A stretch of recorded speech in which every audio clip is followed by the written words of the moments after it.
ከልባችን ወይም ከራሳችን ያልጀመረ ምንም ነገር ዕውቀት ወይም ማስተዋል አይባልም። ሰላም አለይኩም ወራህመቱላህ። ዕውቀት የሚባለው ከውጭ ሰብስበን ቃርመን አንብበን ተነጋግረን ተጨቃጭቀን ያመጣነው ነገር ነው ወይስ ከራሳችን ልብ የጀመረ ማስተዋልና መረዳት? ይህን በደንብ ጠንቅቃችሁ መለየት አለባችሁ። ከውጭ የምንሰበስባቸው ነገሮች ግብአት ነው እንጂ የሚሆኑት ወይም አእምሮ ላይ የሚቀመጥ ዶክሜንት ነው የሚሆኑት እንጂ ነገሮች ከልብ የሚጀምሩ ሐሳብና መረዳት ነው ዕውቀት የሚባለው። ያ ዕውቀት ደግሞ ወደ ህይወት ይለወጣል። ከራሳችን ልብ የጀመረ ማስተዋልና ዕውቀት፣ ከራሳችን ልብ የጀመረ መረዳት ወደ ህይወትነት የመቀየር ዕድሉ በጣም ሰፊ ነው። ከውጭ ሰብስበን የምናስገባቸው ግብአቶች በጽሁፍም ይሁን በግለሰብም ይሁን ከሰውም ሰምተን ይሁን ተጨቃጭቀንም ተነጋግረንም አጠቃላይ ቃርመን የምናመጣቸው ነገሮች አእምሮ ላይ የሚቀመጡ ዶክሜንቶች ናቸው። እነሱን ወደ ህይወት ለመቀየር በጣም ረጅም ጊዜ ነው የሚፈጅብን። ግን ግብአት መሆን ይችላሉ፣ እንደ መረጃ ሊጠቅሙን ይችላሉ። ግን የግል ማስተዋልና የግል ዕውቀት ግን ሆነው ሊቆጠሩ በጭራሽ አይችሉም። ለዚህ ነው አብዛኛው ሰው የሚቸገረው። ለዚህ ነው ብዙ ነገር ያነባል፣ ብዙ ይጨቃጨቃል፣ ብዙ ከዛም ከዚህም ብዙ መረጃ ይሰበስባል። ወደ ህይወት ሊቀይረው ሲል ወፍ የለም።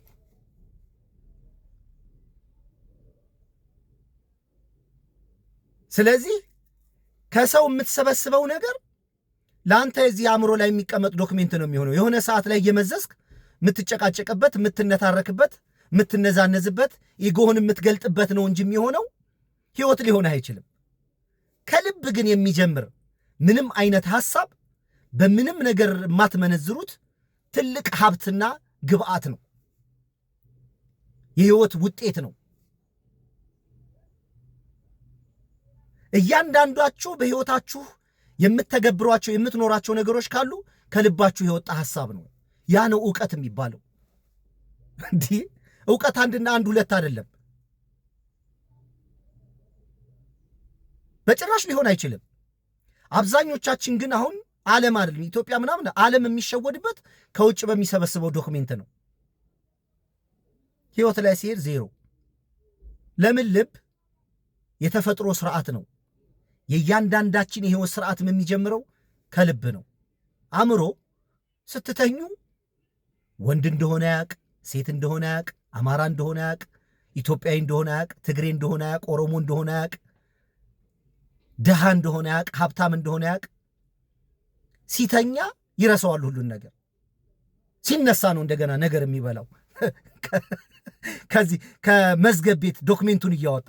ልብ በየትኛውም ጊዜና ሁኔታ ለሰውነታችን ህይወትን ያለማቋረጥ 24 ሰዓት ይሰጣል። ስለዚህ ምን ጊዜም ለልባችሁ ሐሳብና ፍላጎት ታማኝ ሁኑ። መልካም ቀን።